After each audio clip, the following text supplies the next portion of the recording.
अगर बाबा साहब नहीं होते हम भी डॉक्टर नहीं होते, आप भी मास्टर नहीं होते, और हम यहाँ बैठे भी नहीं होते। बताऊँ आपको, सब आप भी नहीं यहाँ बैठे होते, बड़ी बुरी हालत होती, किसी को अधिकार नहीं था, कोई अधिकार नहीं था।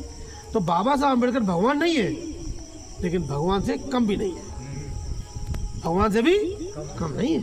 किसी भगवान ने हमारी तकदीर को नहीं बदला, लेकिन बाबा साहब अम्बेडकर हमारी पूरी तकदीर बदल दिया है। क्यों भाई? और पूरी तस्वीर बदल दिया उन्होंने हमारी। तो एक बात और लेते बाबा साहब, उठाते हैं अपन बात। बाबा साहब अम्बेडकर ने कहा था, आवाज में तो कोई दिक्कत नहीं है ना, कि 5% पैसा जो है आमदनी का खर्च करना है, समाज में खर्च करना है। जैसे माँ साहब लोग हैं, माँ साहब अकेले नहीं, चपरासी से लेकर के अधिकारी तक, मंत्री तक, विधायक तक, सांसद तक और व्यापारी तक, सब कोई, सभी तो आमदनी करते हैं ना। किसी की आमदनी तो क्लियर है, किसी क्लियर नहीं है, पर तो अपने काम को भी तो ईमानदार होना चाहिए आदमी को। जैसे मैंने कहा कि मैंने घर छोड़ा, मेरा नाम क्या है मालूम है आप? क्या है मेरा नाम है? मैं नाम बता देना अपना।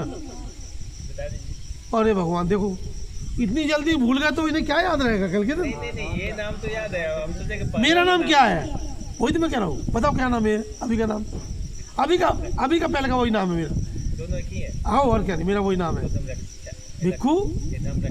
नहीं नहीं पढ़े लोगों को याद नहीं तो अनपढ़ को कैसे याद होगा? क्या नाम बताओ मेरा? हाँ, भिक्खू रक्षित, भिक्खू डॉक्टर आनंद रक्षित, ठीक है ना? भिक्खू डॉक्टर आनंद रक्षित, पर्चा भी मिल जाएंगे सबको, तो वो सबको याद हो जाएगा। हाँ, मैं इसलिए मैं अभी और मालूम बोलूँगा एक दो बार, ताकि आपको ये याद हो जाए कि भाई कोई बंदे आया था, एक बंदे आए थे, उन्होंने बड़ा ऑपरेशन किया। कोई नाम बताओ क्या? नाम तो कोई याद नहीं। बताओ तुमको नाम याद है? 2-3 घंटे बाद के नाम भी याद है। अब किसी को नाम पूछने जाओगे उस समय फिर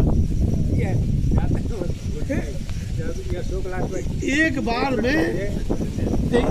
बार में नाम याद करना है, 2 बार में करना। जब तक नाम याद नहीं, नाम नहीं पहुंच जाओगे यहाँ से, तब तक नहीं छोड़ूंगा। सर रात में बैठ रहे वैसे ये सोच लो। अब रात हमारी खाना आपने खा लिया, हम लोग फ्री हो गए, अब क्या किसका डर है आपको बताओ? तब हम दूसरे ऑपरेशन पर करते हैं। बाबा साहब अम्बेडकर ने कहा था कि पढ़े लिखे अधिकारी कर्मचारी जब बन जाएंगे लोग ना, इनको अपनी आमदनी का 5% समाज पर खर्च करना है। क्यों भाई? अब इसके प्रति वो कितना हमारा ईमानदार आदमी है। बाबा साहब ये इस बात को तो भूल गया वो, क्योंकि उसे देना पड़ेगा, भुला दिया इस बात को। ये 5% जो है अगर समाज को मिल गया होता ईमानदारी से, तो मालूम है आज आपका हर गांव में स्कूल होता, हर ब्लॉक में इंटर कॉलेज होता, हर तहसील में डिग्री कॉलेज होता। बताऊँ आपको, हर जिले में आपकी एक यूनिवर्सिटी होती। क्यों भाई? गलत है क्या? इतना पैसा होता है इनका? कितना होता है? मार साहब बैठे हमारे एग्जाम्पल के लिए, ये तो नए नए मार साहब है अभी, जो 40 साल की नौकरी कर लेता है मार साहब अभी, उसकी तनख्वाह होती है करीब 70-80-90 हज़ार। क्या मैं गलत बोल रहा हूँ मार साहब? आपका जो सीनियर होगा ना, उसकी तनख्वाह इतनी होगी अभी, है ना? और उसका जब 40 साल का हम जोड़ते हैं ना, 50,000 से भी जोड़ लो उसका 40 साल का, तो 9-10 लाख रुपये होता है उसका पूरा। कितना होता है? 5% का लगा 9-10 लाख रुपए होता है। अधिकारी का करीब 50-60 लाख रुपए होता है, एक अधिकारी का। सोचो आप, इतना पैसा कहाँ चला गया भैया इस समाज का? सोचो आप, हमारे भाई सब लोग बैठे हुए ना, ये पढ़े लिखे लोगों को पैसा कहाँ चला गया? इतना पैसा कहाँ गया? कौन खा गया इस पैसे को? तो सारा का सारा पैसा हमारे पढ़े लिखे अधिकारी के डकार गए, खा गए पूरे समाज के पीछे। समाज का हिस्सा था वो, समाज का हिस्सा था वो, और ये खा गए।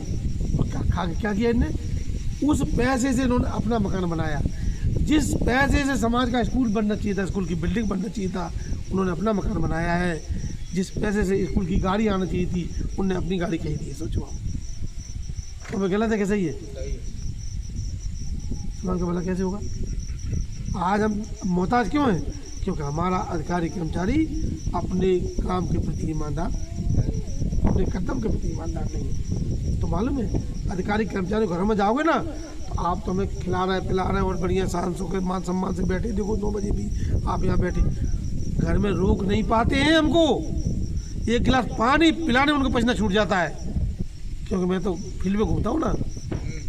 कितनी बीमारी, कितनी आगे लगी हुई, आगे लगी हैं इनके घरों में, हर घर में आग लगी हुई है, समझ लीजिए आप, धधक रहा है हर घर। औरतें तो बिल्कुल सर पर चढ़ी हुई हैं इनकी औरतें। आदमी तो देखने के लिए आदमी दिखता है, वो औरतों से बेकार है। इनके इतने बुरे हाल हैं, तत्काल चूहा बन जाते हैं, 1 सेकंड मुर्गा बन जाते हैं। मान लो बाहर से तो घर में मुर्गा बन जाते हैं। ये बाहर से दिखते हैं टिप टाप और क्रीम पाउडर लगा के और बढ़िया, ये बाहर ही दिखते हैं, अंदर में तो जाके बहुत ही बुरी हालत है इनकी। मुझे मालूम है ना, ये बारे बहुत अच्छे से, खूब अच्छे से जानता हूँ मैं इनको। और औरतें तो इतनी बुरी हालत में रहती है क्योंकि इन्होंने समाज के साथ बेईमानी की। इनका कभी अच्छा नहीं होने वाला है। जिस गरीबों को खा के बैठे हैं, उनकी आने वाली औलादों को देखना कैसे भुगतेंगे वो लोग, क्योंकि सबको अपने अपने कर्मों का भुगतान करना पड़ेगा। कोई बच नहीं सकता है, कोई नहीं बच सकता। ध्यान रखिए, अपने कर्म के प्रति पता। फिर धोखा हुआ समाज में बाबा साहब के साथ, धोखा हुआ कि नहीं हुआ? किसने किया? ये इसको कहते हैं हम आर्थिक घोटाला। समाज का आर्थिक घोटाला हुआ कि नहीं हुआ? और आर्थिक घोटाला हुआ तो शैक्षिक घोटाला हुआ। जहाँ स्कूल खुलना चाहिए था, आज समाज कोई स्कूल नहीं है। सरकारी स्कूल के दम पे हमारे गरीब बच्चे बैठे हुए हैं। किसके दम पे बैठे हुए हैं? सरकारी स्कूल के बलबूते बैठे हुए हैं। और सरकारी विद्यालय पूरी से बंदी होने जा रहा है। तब वो बंदी होने जा रहा है सरकारी विद्यालय। तो ऐसी कंडीशन में क्या हाल होगा, सोचो आने वाले समय में क्या स्थिति होने वाली है। पूरा समाज अनपढ़ हो जाएगा, गंवार हो जाएगा, और कोई विद्यालय नहीं है। विद्यालय तो नहीं बचा के रखे हमने, विद्यालय नहीं खोले हमने। बैठ जाइए, कहाँ जा रहे हैं? जो ये इतना बड़ा काम होना था वो काम नहीं हो पाया। दूसरा घोटाला हुआ है, धार्मिक घोटाला पहले हुआ, हिंदू लेके घूमे। शैक्षिक घोटाला हुआ, आर्थिक घोटाला हुआ कि नहीं हुआ? और इन चीज़ों के चलते सामाजिक घोटाला हुआ है। समाज भी 2 तरह का बन गया है, एक पढ़े लिखे लोगों का वर्ग बन गया है, एक अनपढ़ों का। पढ़े लिखे लोग, अधिकारी कर्मचारी, अनपढ़ों के संपर्क में ज़्यादा नहीं रहते। तो वे गलत है कि सही है? मौसम साथ नहीं दे रहा है, मौसम बिगड़ रहा है, हम थोड़ा सा उस हिसाब से काम करेंगे। तो मैं समझता हूँ अभी के लिए इतना ही काफ़ी है। आप लोग जो यहाँ पर आए हैं, आप लोगों ने बहुत श्रद्धा से बात को सुना, समझा। तो आप लोग आए हैं, 2 काम अभी आपको करना है। तीसरा काम हम करेंगे, एक तो धर्मदान करना है, नहीं करना चाहिए, नहीं करना चाहिए, धर्मदान करना है। और दूसरा, जो आपका बड़े बड़े